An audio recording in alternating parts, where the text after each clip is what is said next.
It's happening. Yes, some very great, confident news that Biden says he is confident on reaching the debt ceiling deal with GOP. This is going to affect those on Social Security, SSI, SSDI, VA survivors. This video is loaded with information that literally just come out an hour ago. Yes, we have the most up-to-date news right here in this video. You are not going to want to miss this information. I'm telling you, Joe Biden is confident about this boost. It could be a huge increase for those on a fixed income. This video is loaded with information to the end. Stick around because you're not going to want to miss. President Joe Biden says he's confident on reaching the debt ceiling deal with the GOP. Washington President Joe Biden on Wednesday said he is confident that congressional leaders can reach a deal to raise the nation's borrowing limit before the clock runs out on a potential default, which no one wants. We have the updated news, the increased boosted details, even Bernie Sanders pushed for the $200 monthly increase.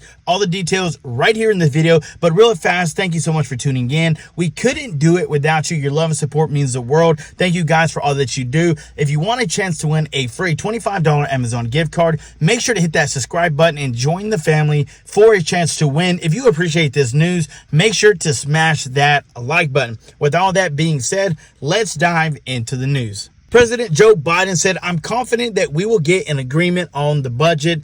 Biden said at the White House, calling the talks civil and respectful. He added, "Everyone came in good faith, essentially wanting the best for the American people." He said, "We're going to come together because there's no alternative," he added.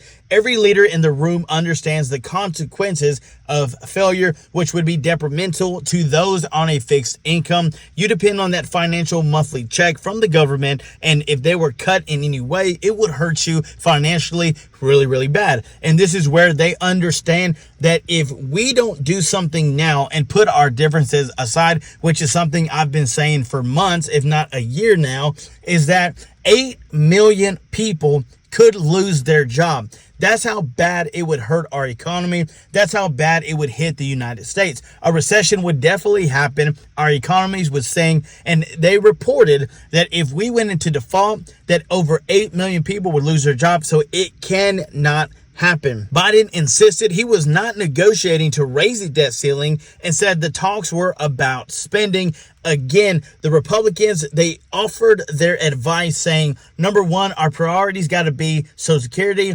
Medicare, and military. Those military vets, those in those services, they've got to be taken care of. We understand that millions and millions of people depend on that monthly check, so they have to get paid.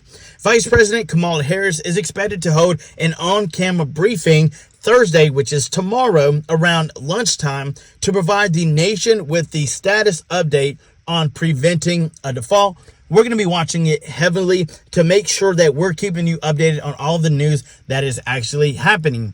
Republicans are pushing for stricter rules around federal aid programs, such as tougher work requirements, a potential obstacle in the countdown to avert a default. Biden has opened the door to some concessions, but said he won't consider cuts that could push people into poverty, which no one wants anybody going into poverty. The number one thing is they just don't want anyone abusing the system. And that has to be made very clear, that we're not trying to make it hard on anyone trying to get the help that they need. That's what it's there for. That's what it was created for. But what we do not want is people taking advantage of the system. And that's all they're saying. They're saying that we could actually save a lot of money by only taking care of people who need it the most. So the policies that House Republicans are proposing would actually take away Americans' health care and increase poverty, which is what they said that they were trying to do, which I don't believe it. I don't buy it.